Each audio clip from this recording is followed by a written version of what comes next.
In this video I'm going to go over a few important updates because I thought this was the best way to do it, and the first one of those is that the audiobook for Reasonable Doubt has now been released.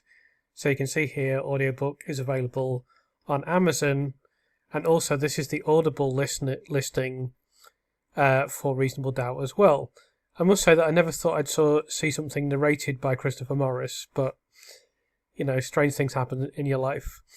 So it is a pretty lengthy audiobook. It did take a lot of effort to record, so I hope people enjoy it. I'm not sure, I haven't really had time and I don't know that much about other audiobook platforms, but I just know that it's available through Amazon, it's available through Audible, and I know that there were plans for it to be on other platforms. So if you use audiobook or podcast platforms regularly, have a look for it on those platforms, and if there's another platform you'd like it to be on and it's not on there yet, then let me know and I'll see if it's possible to do that. I really don't know that much about how these things work. I know more about physical publishing. I wouldn't say I'm an expert on that, but all I do know is it is available now. You can obtain this through Amazon and through Audible. And again, if I could just ask you to review the audiobook, if and when you do get it, that would be greatly appreciated. The next thing is I want to talk about the availability of the book. Now, firstly, some people have had their orders cancelled, or I've been told that is the case, and others are receiving estimates well into the future. So the first thing I should say about that is that we didn't expect to pedal through the first print run as quickly as we did. And that was particularly, I think, because one of the distributors sent out books before the release date. So it's obviously a good thing that we sold out the first print run. However, it has caused a few issues, particularly the distribution issue seems to have resulted in a few problems for some people that have pre-ordered. So I'm really sorry about that. It's nothing that I can have any influence over, let alone control. What I would say is that we have printed thousands more books now, and they are being distributed to the retailers, and the availability should update soon. So if your order was cancelled, you can reorder, and if you've got some delivery date well into the future, towards the end of August, that will update and you'll receive your book before then. I can't say when exactly, but we've printed many more, and there'll be many more available soon. So all of these dates on the retail platforms, particularly on Amazon, should update imminently. So generally, I'm really sorry that there's been some issues, but a lot of that is due to demand that was not anticipated, or things happen more quickly than we thought they would, and some were distributed early, and then Amazon aren't the quickest at updating their systems.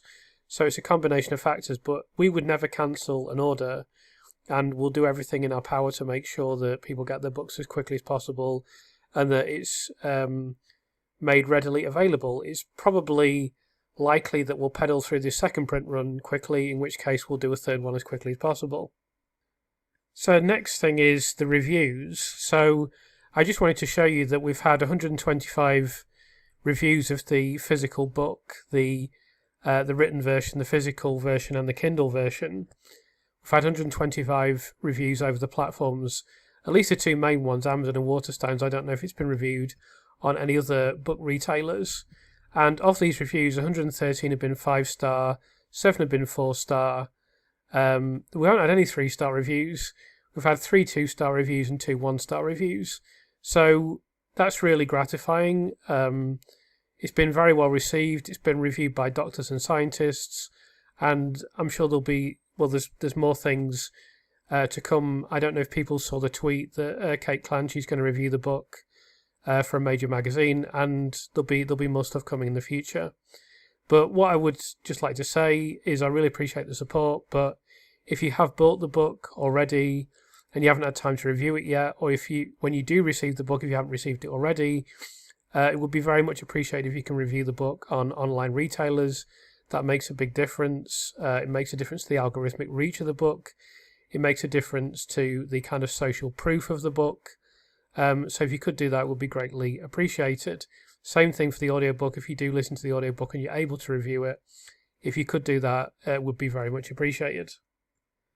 So next thing is I just wanted to go over a few minor errors in the book. You want to get everything absolutely perfect, but it's so difficult with a book of this complexity and size, and there was a lot of time pressure.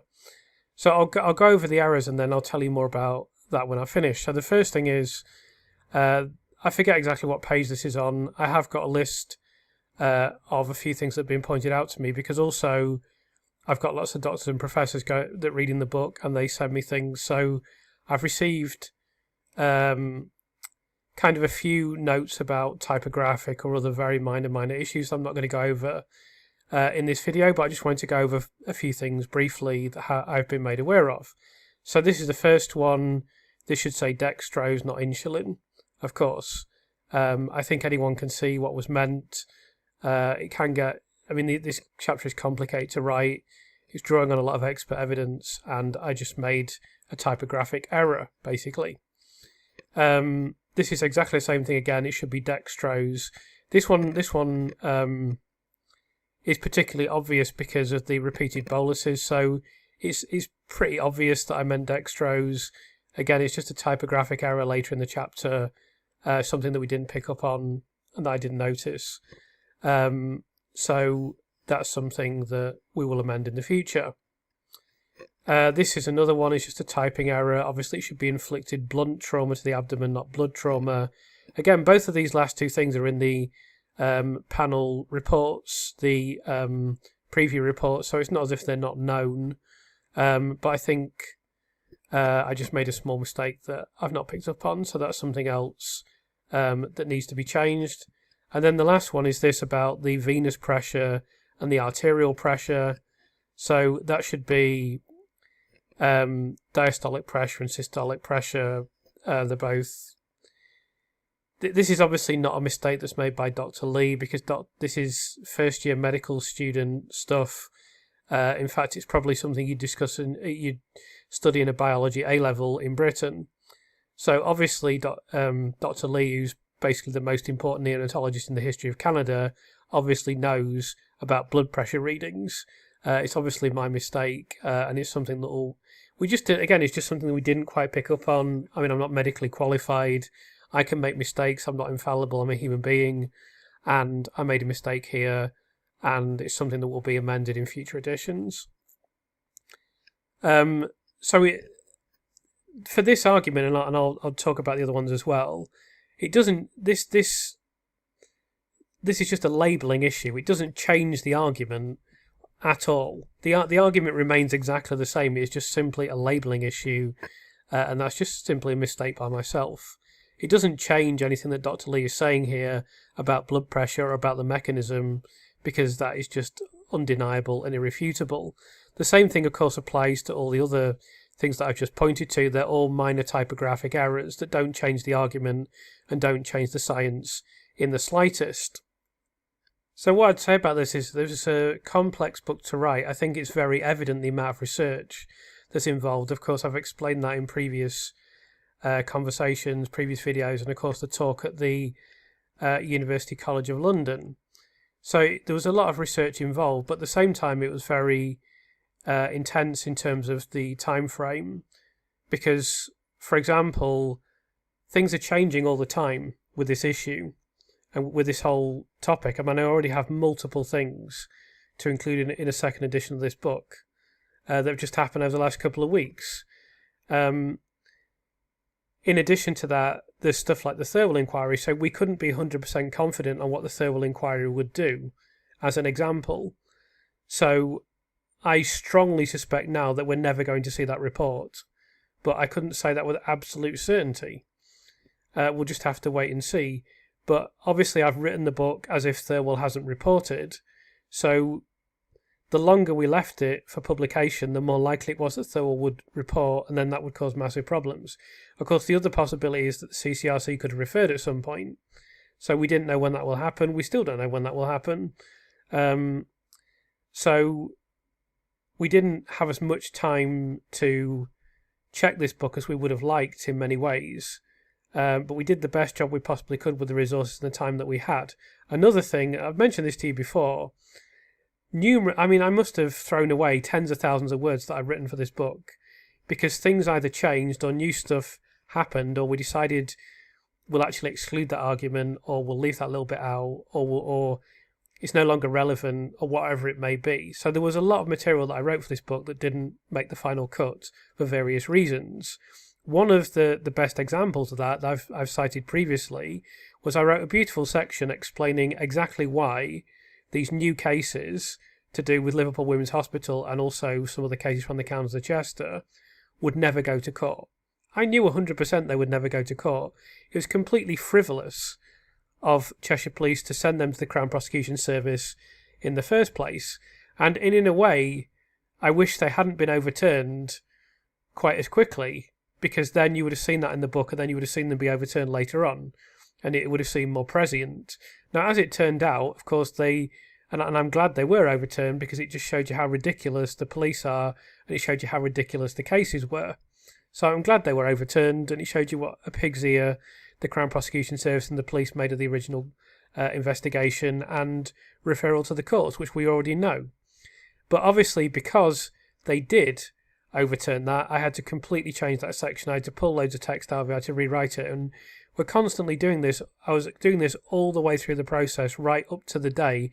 In fact, we made changes to the physical book during the time that I was recording the audiobook. And that's how time intensive and pressure intensive it was.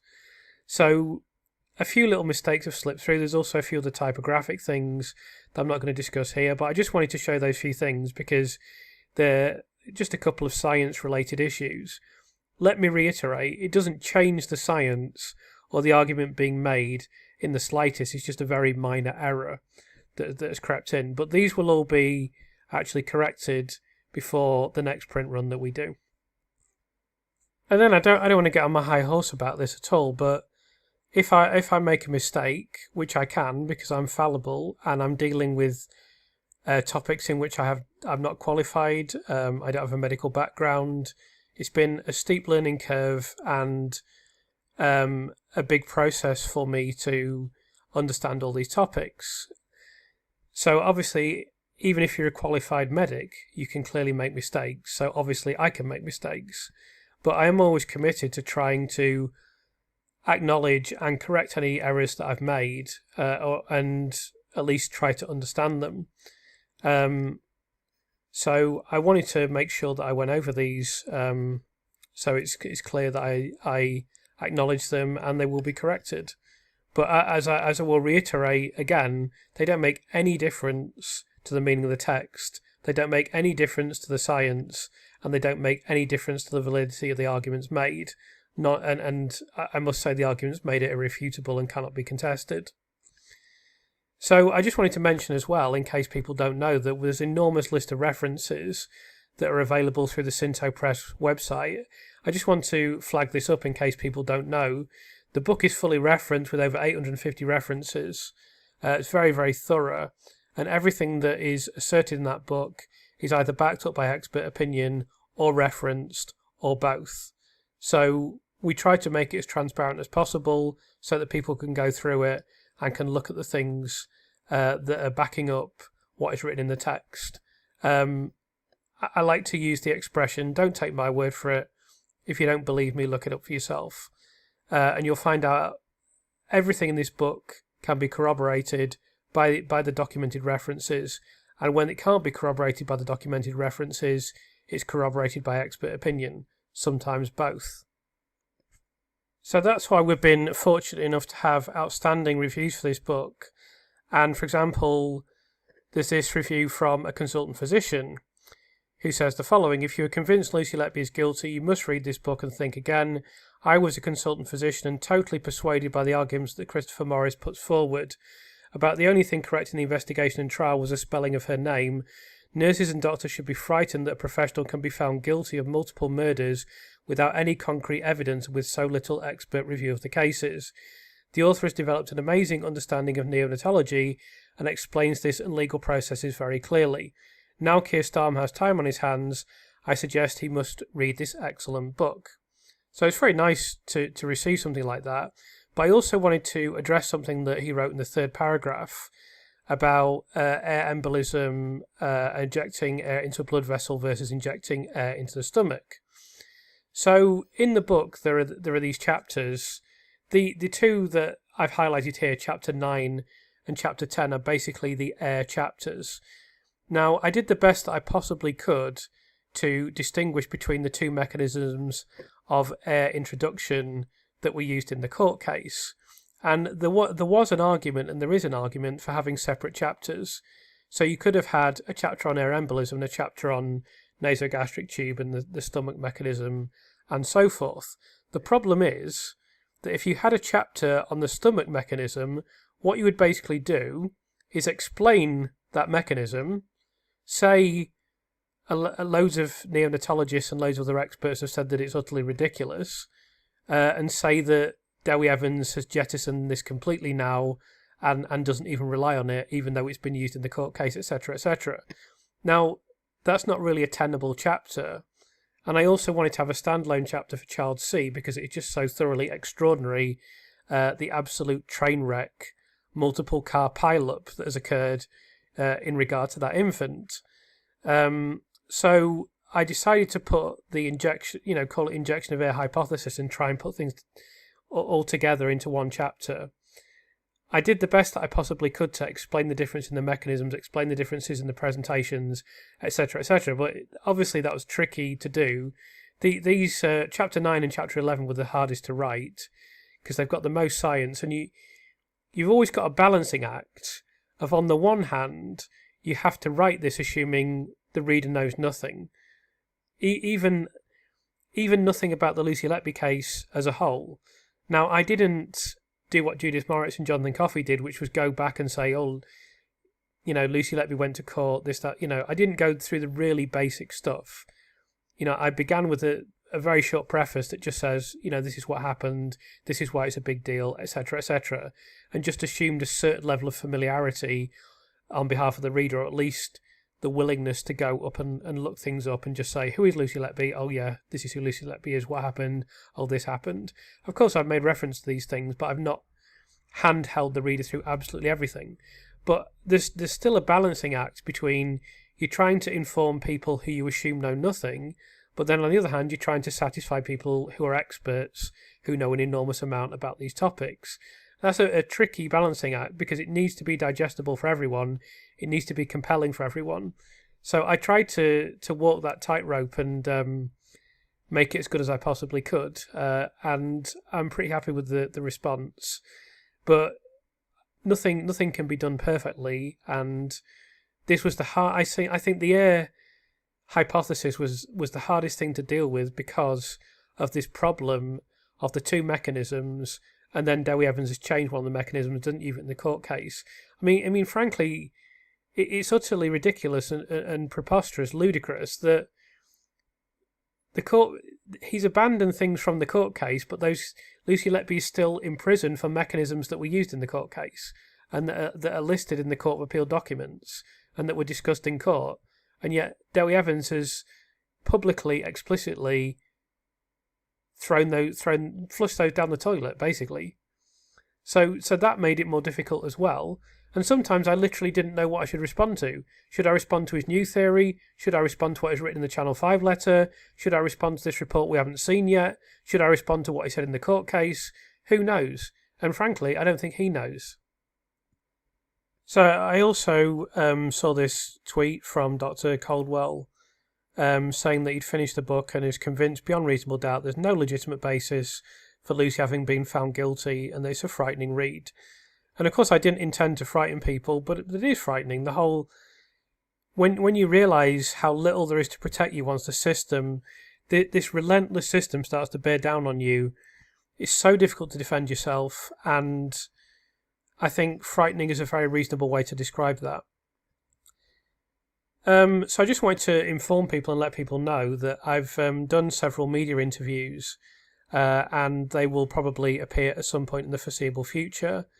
I'm recording this before the Daily Telegraph podcast has been released that I've recorded, but that should be coming out soon. And then I've done some other ones, so I will keep people updated on that as and when I learn more about that, although they can feasibly be released before I know about it. People knew about the release of the audiobook before I did, seemingly, so I try to keep up with things, but you just never know what's going to happen. The other thing I'll say with regard to interviews is that I'm about to go through the process of trying to arrange multiple interviews, both with some guests we've had before and some new guests. So I'm really going to invest myself in that as much as possible now that I've got the time to do it. I've finished writing the book and that's in the can. So you will start to see some new guests and some new interviews appear on the channel in the weeks and months to come. And I intend to record as many as I possibly can. So the next thing I want to say is that the support on YouTube has been phenomenal and the channel just keeps growing and growing. So you can see the metrics on the screen now. We're approaching 500,000 watch hours. At the time of recording this video, I'm on 8,125 subscribers and the channel's just gone past 1.8 million views. The way things are currently, we'll go through 500,000 watch hours and reach 2 million views sometime next month, roughly speaking, perhaps towards the end of the month, which is incredible. I never thought I'd get anywhere near that, and to have over 8,000 subscribers and such a loyal community is incredible. It's something I really value very highly. I remember being in York with my friend last year, and I was saying to her, I was quite pleased. I was saying, I've got over 700 subscribers on YouTube now. I wonder if I'll get to 1,000. I never thought I'd be on 8,000 a year later. It's incredible. And I also really want to thank you for supporting the channel when over the last month I've been through a really difficult period and I didn't produce the same quality of videos always. I had to do some of these feature presentations just to keep things going. And I tried to record some new stuff as well. But I really appreciate the support during that period. And from now on, I will be able to devote myself to creating the best YouTube content possible. So there'll be lots of excellent stuff coming up and it'll just be relentless now. And I'm also going to try to put a regular schedule in place. I've never been able to do that, but I've worked out a new schedule which will work and in which will result in there being more videos and more content and of a higher quality. So I've worked all that out and this will be integrated into my plan to record more interviews.